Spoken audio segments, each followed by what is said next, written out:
guys, Arianna here. I'm back with another video. I've tried filming this video about 3 times already. This is a deeper video. It's time to update y'all on what's been going on. As a lot of you guys know, and some of y'all that are newer don't know, at the beginning of quarantine, my dad was actually rushed to the hospital and had to have open heart surgery. When he was going through the surgery, everything was shut down. I'm in LA, which is a hot spot. My dad's in Texas, and so we didn't think it would be safest or smartest for me to go while he was feeling sick and while he wasn't at his greatest strength. And also too, the hospitals had so many restrictions at the time, and I probably wouldn't have even been able to see him in the hospital. So I spoke with my parents, and we decided it would be best if I just waited it out until after the surgery, after he was able to come home. And thank God it went well. He was able to come home and he finished his physical therapy and all that, so he got to go home. And Texas started opening up recently. I think they went through, I think they're with phase 2 now with their openings and stuff, so it was just the right time to be able to go home and see him, and also see my mom, and my sister was there with my 2 nieces. So being with my whole family just felt really, really good, and it was a much needed refresher, and it helped to put so much more into perspective. We were so lucky that my dad was able to heal from the surgery and came out strong, but not everybody is blessed in that way. With this pandemic going and multiple videos surfacing of more Black people getting shot, it really, really, really reminds us all that not every day is promised, and we don't know when our last day on this earth is gonna be, but we just cannot take our time here for granted. So while I was away with my family, I wasn't really posting much. I was posting on my Instagram for the Move Girl podcast. If you want to follow that, I've got great inspiration on there. And one of the posts that I actually found and reposted really kind of like shook me and woke me up in a sense. Let me just read to y'all this post. It says, "You live most of your life inside your head. Make sure it's a nice place to be." It's so simple, but it's something that I personally never really thought about. It's so true that, like, we have to live our own lives. We spend all of our times with ourselves. Like, we can't get out of our own body, you know, we can't get out of our own head. Sometimes we focus so much on what other people think or what other people have to say and like other people's negativity that we don't focus on ourselves and making our lives enjoyable for us. I have been a people pleaser in my past, and I'll go more into that on my brand new podcast. Shameless plug right there. Your girl has a podcast coming out called Move Girl Podcast. The first episode will be up on June 1st. I'm so excited. I'm gonna be telling a lot of stories that I've never told before. It's just gonna dive really deep into self-love lessons that I've learned along the years. But anyway, like I mentioned before, with everything going on, we never know when our last day is. All we can control is our own mind and our own mindset and our own environment. And I also spent a lot of time, especially while I was back home, reflecting on my life and everything that I've learned, and kind of actually not only taking stock of my life, but kind of like seeing where I came from and acknowledging everything that I've accomplished and all the prayers that have been answered. Just really becoming in tune with myself. And it's really the push that I needed to live my best life.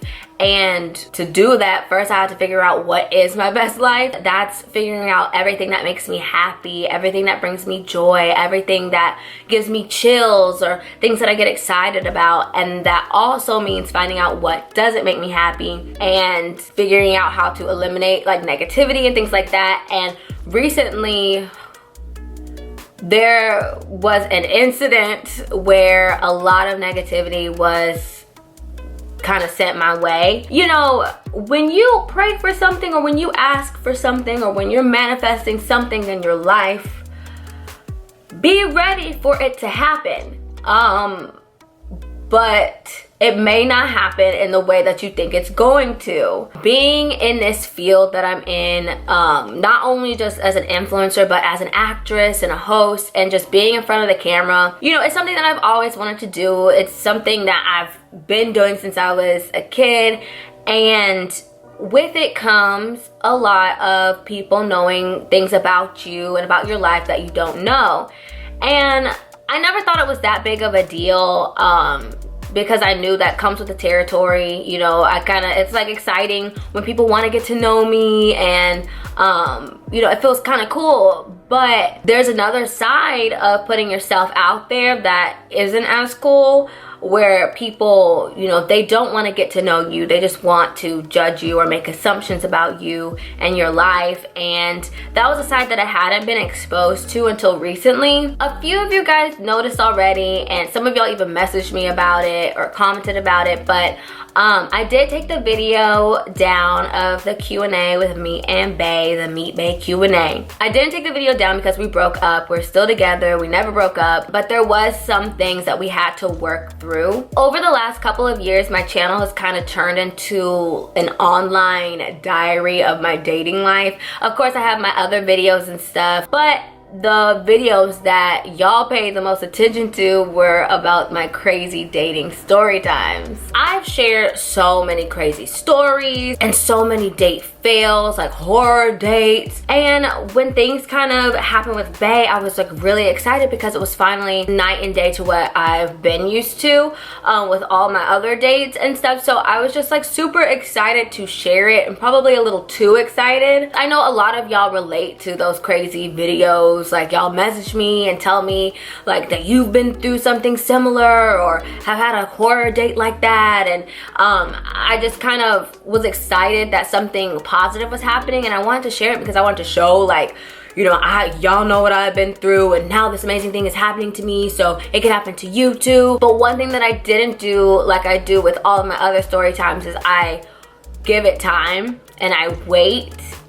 I wait it out. I wait until, you know, all my emotions and my feelings are settled, and I didn't give myself time with this relationship. I just kind of got too excited and was just ready to show it off to the world. And if you saw the video of Bae and I, then you know we are completely honest about still getting to know each other, and it's very early in our relationship, and we're not in denial of that at all. We did move really fast because of coronavirus and everything, like shutting down in LA. The industry is shut down, and my main source of income is hosting and acting. So, you know, there's not many hosting and acting gigs going on right now. So I was actually gonna move home, and that's how I ended up moving in with him, because he invited me to move in with him and stay in LA. And yeah, we had like a crash course on getting to know each other, but there were still some things that I wasn't made aware of, like about his past, and like he wasn't necessarily honest about everything about how he grew up and where he grew up. A lot of people from his past kind of found the video, they kind of latched onto it. And I guess maybe it was because we're in quarantine, maybe people have been bored, but for days and days there were tweets about it. I was getting DMs about the video, I was getting random comments, and I didn't know what was going on. So when I first got comments on the video, I thought it was just random like spam or negativity, so I deleted it. I don't keep negativity or like bad comments or anything like that up on my channel for all the comments that I do actually get to see, because sometimes there are too many. But I always just filter my comments and try to keep positivity on my channel. For some reason, people latched on to that and thought I was trying to hide something, or that I don't know, like it was just crazy having people that I've never met or that have never met me or have never seen any other of my videos just kind of jump to so many crazy conclusions and say some outlandish stuff about me and him. But I mean, mostly for me, because I don't even know y'all. I don't know these people. People making all sorts of crazy assumptions. But back to, you know, being careful what you wish for, what you pray for. You know, I wanted to be an influencer. I wanted to get an audience. And like I said, a learning lesson for me was that I can't control what people say, and I can't control what people think. Obviously, everybody's gonna come up with their own crazy story or their crazy explanation or call me out of my name or whatever they're gonna do.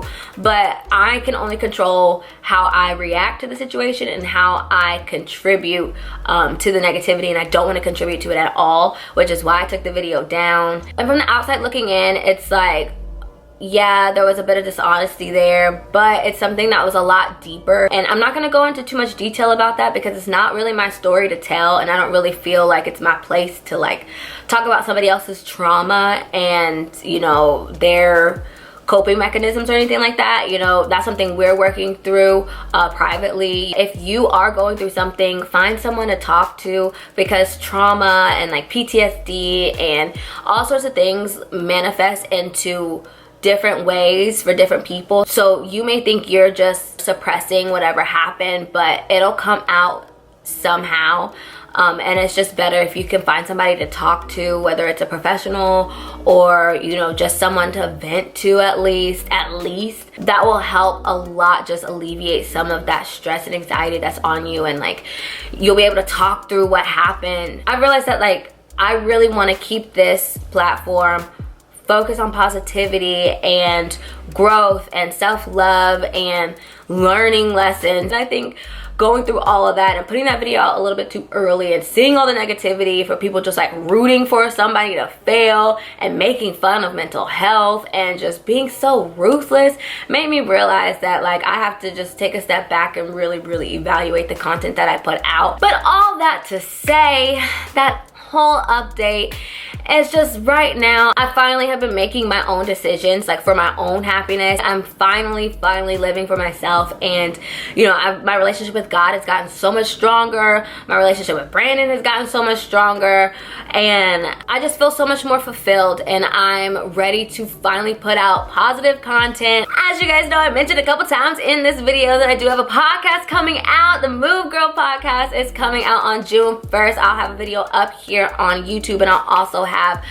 streaming options available on iTunes and Spotify. So click the link down below to make sure that you're following me on my Move Girl podcast Instagram. You'll be up to date on everything, and plus get a little bit of daily motivation or every other day motivation. Sometimes I skip days, but you know, you'll get a little motivation here and there. And yeah, thank you guys so much for listening to this. If you made it to the end of this video, I really appreciate you. Thanks again for sticking with me while I disappeared for a little bit. You know, just had to get my mind right, had to get refocused, and yeah, I'm so excited to be back. Make sure to subscribe if you haven't already. I have new episodes of the podcast coming out every Monday starting June 1st. I will see you guys in my next video. Thank you guys again so much for watching. Love you guys. Bye.